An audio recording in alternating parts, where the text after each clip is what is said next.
Setelah itu jangan sok gampang menyalahkan orang. Setelah itu, wah sholat 12 rakaat itu adalah bid'ah. Ntar dulu, jangan buru-buru deh. Yang penting yang repot sudah yang 2 rakaat tadi juga. Enggak ribut menyalahkan yang 12 rakaat ini. Ini adalah masalah ilmiah. Biarpun nanti Anda menemukan di Ihya Imam Ghazali, di buku-buku amal-amal yang lainnya, ini kan pembahasan ilmiah. Nggak usah kita langsung, wah ini ngerebut. Kita keluar menyalahkan orang lain. Atau Anda tiba-tiba ingkar dengan ini semua. Ini kan keterangan dari Ibnu Hajar Al-Asqalani sendiri. Keterangan daripada Ibnu Jauzi sendiri tentang hadis tersebut. Bukan omongan kami hanya menjelaskan saja. Harapan kami adalah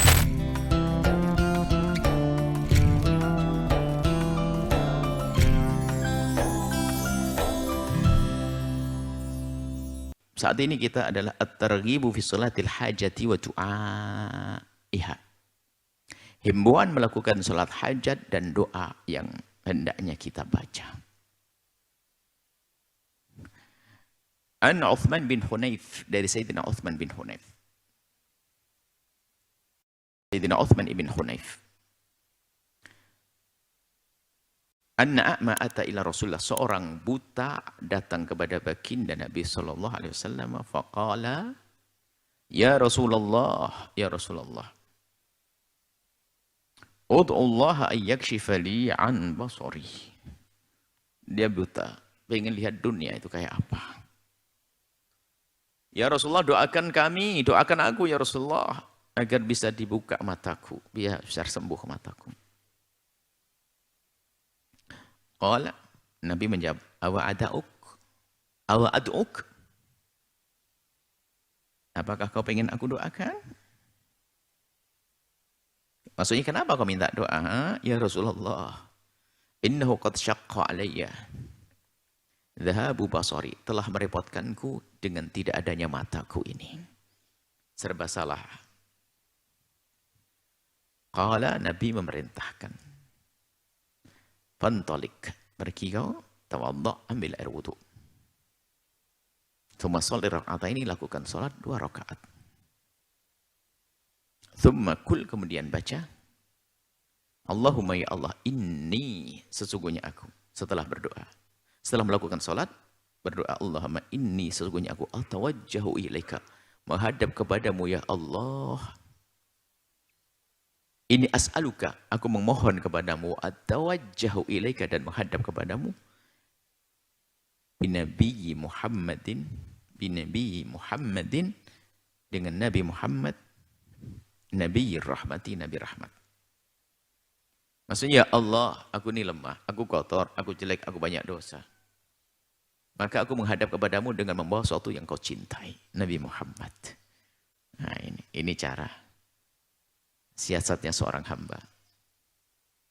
Nah, dia kalau mengandalkan dirinya lemah, kotor. Tapi kalau membawa yang mulia, kadang-kadang ya diterima.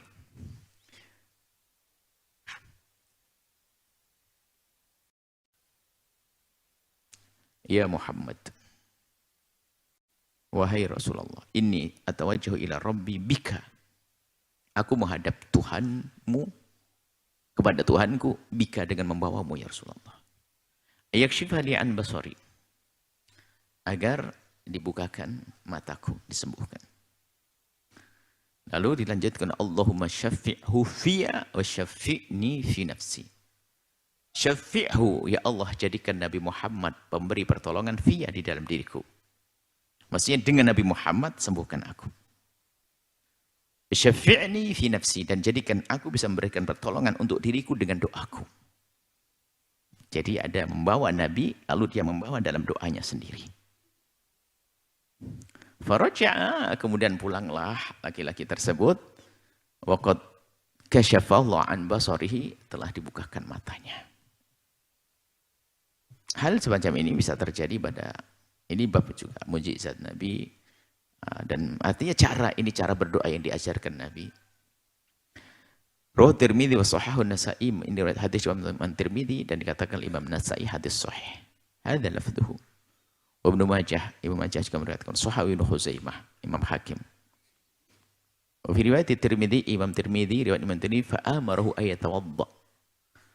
Ada riwayat Imam Tirmidzi, Nabi menyuruh berwudu, fa yuhsin wudu'ahu, kemudian wudu yang benar. Thumma yad'u bihadza ad-du'a, langsung berdoa, wudu langsung berdoa. Walam yadhkuris sholata, tidak disebut sholatnya. Akhrajahu fi da'wat. Jadi ini adalah sholat hajat, sholat yang diajarkan Nabi. Kemudian di sini ada hadis panjang sekali cara sholat hajat. Sholat hajat begitu 2 rakaat selesai. Ringannya adalah Anda ambil wudu, kemudian sholat 2 rakaat. Kalau hafal doa ini ya sudah. Kalau tidak hafal doa sudah doa apa saja. Anda melakukan sholat. Atau dengan tawasul dengan al-maksud, ya Allah dengan sholatku kabulkan hajatku ya Allah. Semoga aku cepat dapat mantu. Ya ini boleh saja. To the point doanya enggak, karena tidak hafal doa.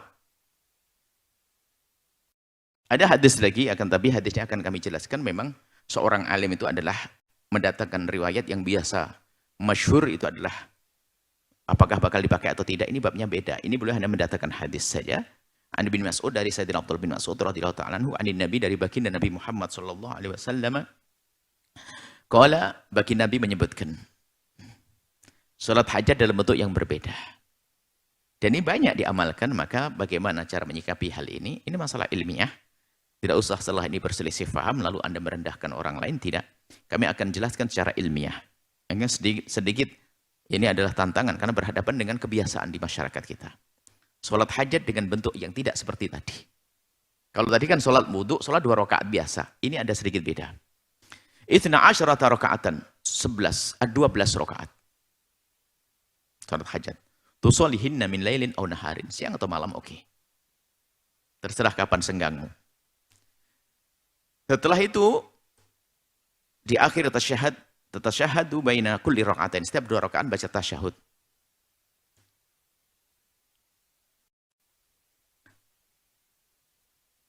Artinya 2 salaman.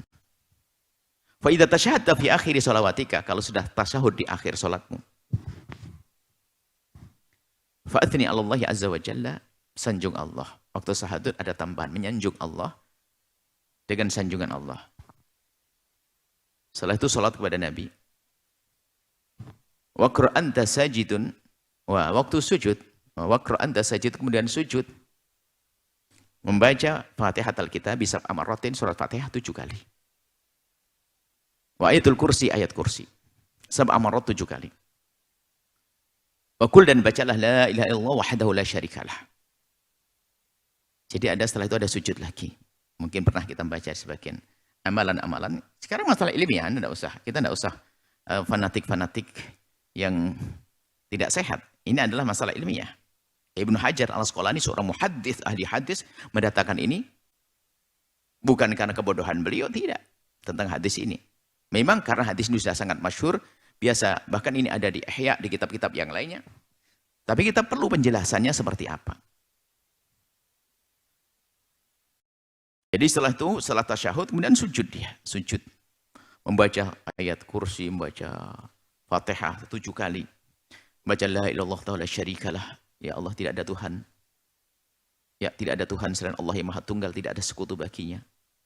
Lahul mulku, segala kerajaan milik Allah, walahul hamdu, segala sanjungan ada milik Allah. Wa ala kulli syai'in qadir, sungguh Allah maha kuasa atas segala sesuatu. 10 maratin, 10 kali. Panjang itu.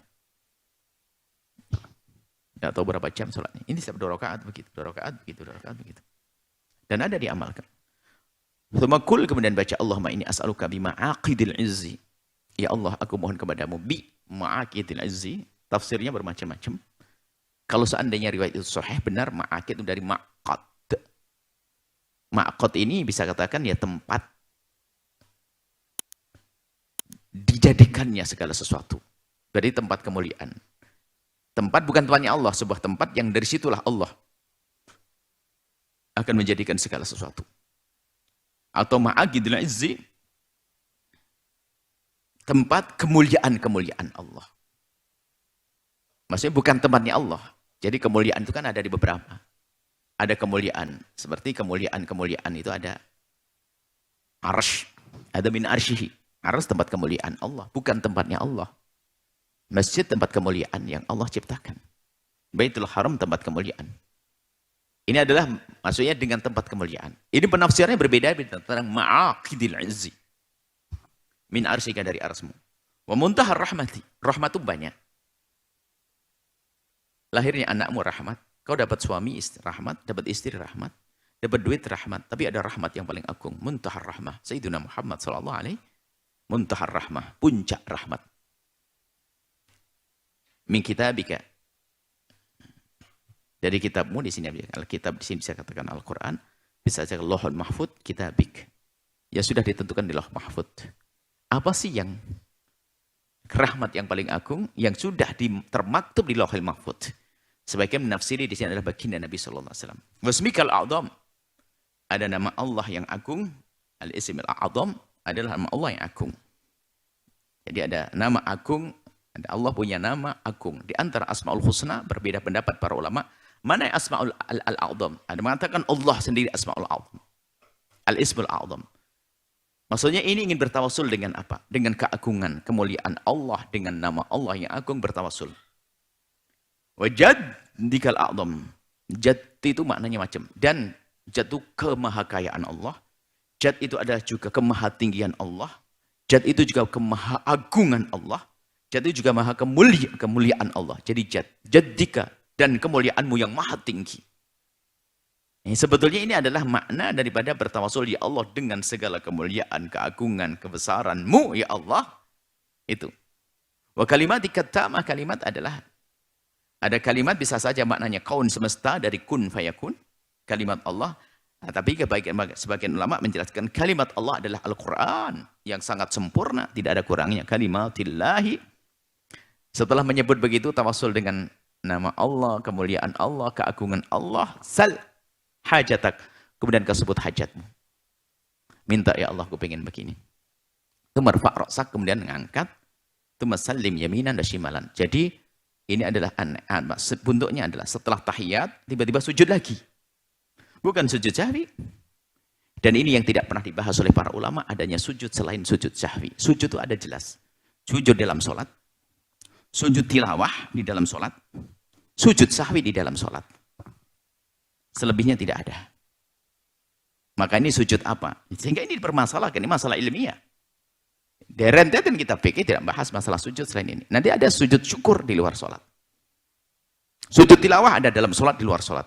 Sujud dalam sholat, oke. Sujud tilawah ada di dalam sholat, di luar sholat. Sujud sahwi, menurut madhab kita jumhur di dalam sholat. Madhab Malik ada setelah sholat dan sebelum sholat perbedaan. Antara lupa atau tambahan. Itu. Madhab Malik ada setelah salam baru sujud sahwi. Ini beda. Dan madhab kita Syafi'i, sujud sahwi di dalam sholat, sebelum salam.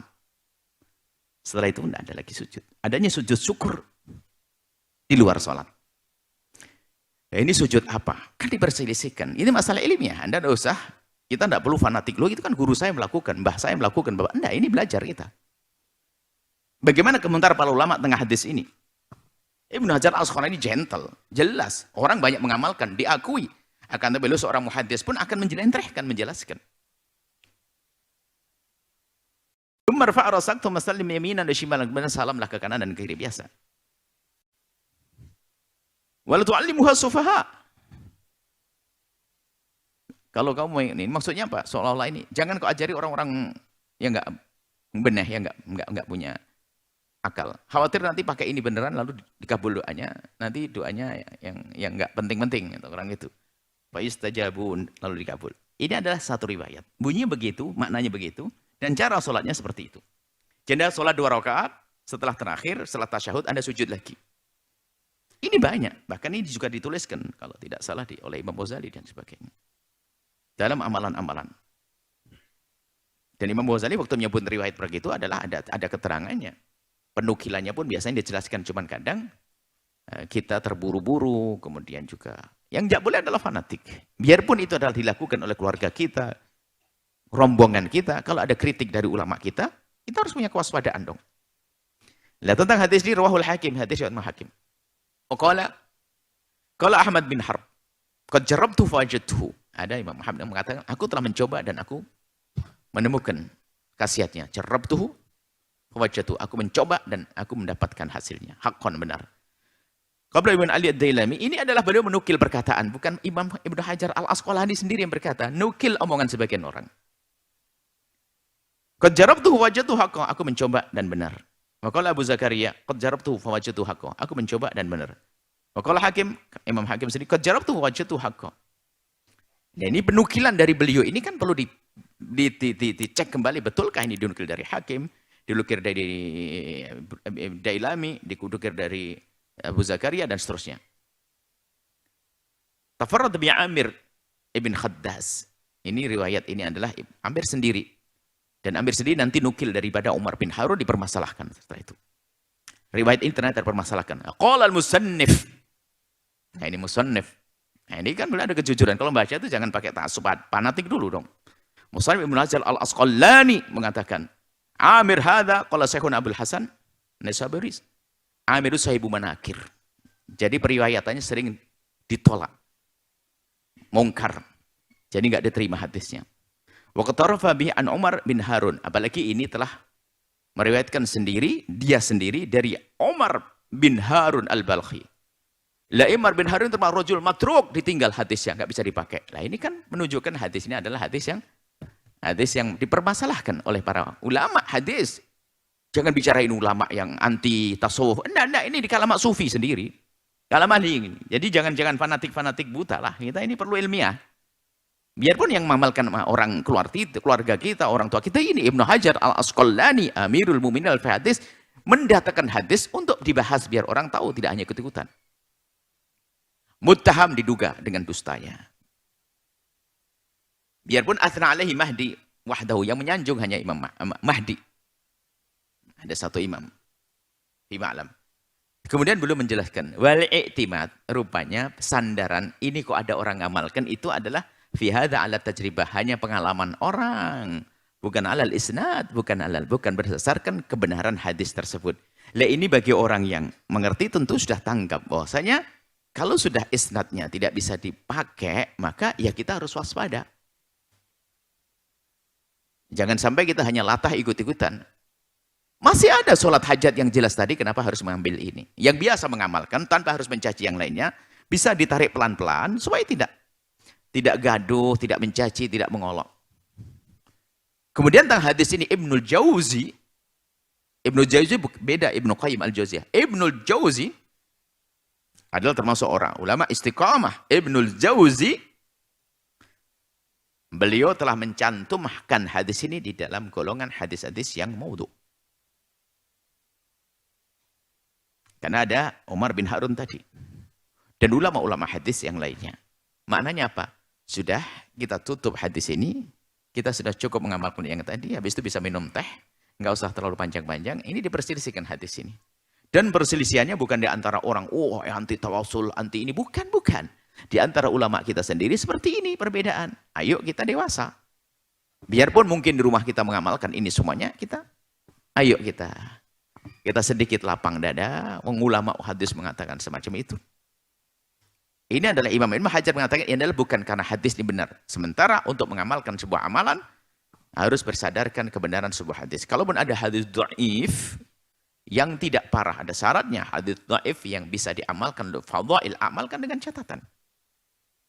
Dhaifnya tidak parah, lemahnya marah apa? La yashtaddu dha'fuhu. Ya, kedua di dalam fadhail amal. Yang ketiga, waktu kita mengamalkannya pun tidak boleh menisbatkan kepada Nabi. Nah ini pertanyaan. Ini akan pertanyaan Ibnu Hajar al-Asqalani sendiri, seorang imam Amirul Mukminin fil hadithi, yang beliau termasuk mengatakan hadis dhaif bisa dipakai dengan 3 catatan. Catatan pertama adalah dhaifnya tidak parah. Nah, kalau parah itu karena dusta. Parah karena yang tidak parah mungkin karena lemahnya hafalan. Yang jelas tidak parah. Yang kedua adalah untuk fadhail amal. Keutamaan amal. Sanjungan amal ini begini. Berarti amal itu sendiri ada sandarannya.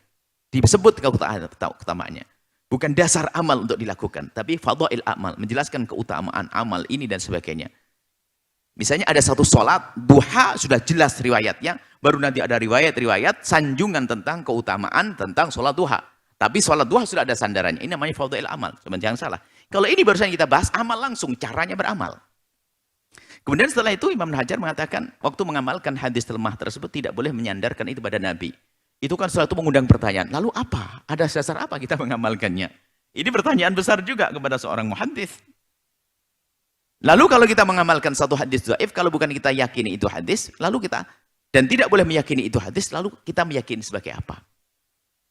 Nah, Ya yang penting adalah ikhtiyat saja, barangkali itu benar, karena dhaif menurut seseorang, kadang sahih menurut seseorang. Oh begitu, ya sudah. Berarti selagi masih ada yang lebih jelas, ambil hadis yang lebih jelas. Makanya tadi ada hadis lebih jelas. Kenapa kita harus sibuk yang masih kita belum jelas? Ini kemudian setelah itu kami tutup adalah, setelah itu jangan sok kamu menyalahkan orang. Setelah itu, wah sholat 12 rakaat itu adalah bid'ah, ntar dulu, jangan buru-buru deh. Yang penting yang repot sudah yang 2 rakaat tadi juga. Enggak. Ribut menyalahkan yang 12 rakaat ini. Ini adalah masalah ilmiah. Biarpun nanti Anda menemukan di Ihya'nya Imam Ghazali, di buku-buku amal-amal yang lainnya, ini kan pembahasan ilmiah. Nggak usah kita langsung, wah ini ngerebut. Kita keluar menyalahkan orang lain. Atau Anda tiba-tiba ingkar dengan ini semua. Ini kan keterangan dari Ibnu Hajar Al-Asqalani sendiri. Keterangan daripada Ibnu Jauzi sendiri tentang hadis tersebut. Bukan omongan kami hanya menjelaskan saja.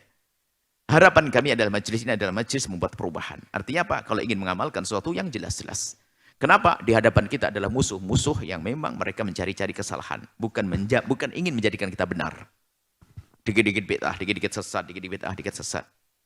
Sehingga kita harus dalam mengamalkan amal, selagi masih ada sesuatu yang sangat jelas, sandaran-sandaran hukumnya, maka ayo kita pergi ke situ dulu.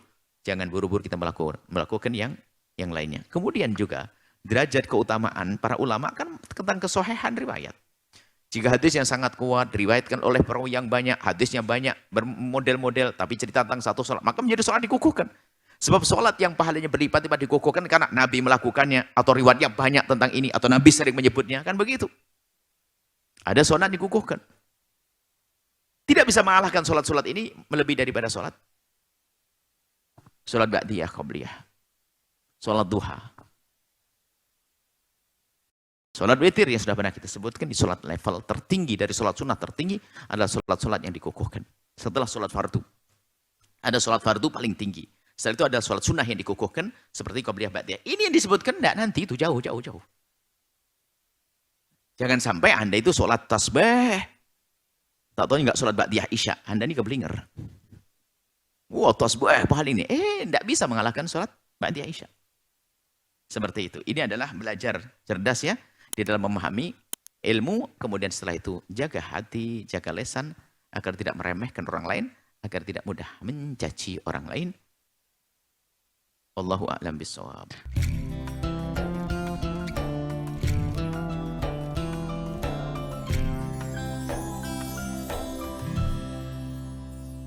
Sahabat Al-Bahjah TV, setelah menyaksikan video ini, jangan lupa bersolawat kepada baginda Nabi Muhammad. Shollu ala Nabi Muhammad. Allahumma sholli alaihi wa ala alihi wa sahbihi.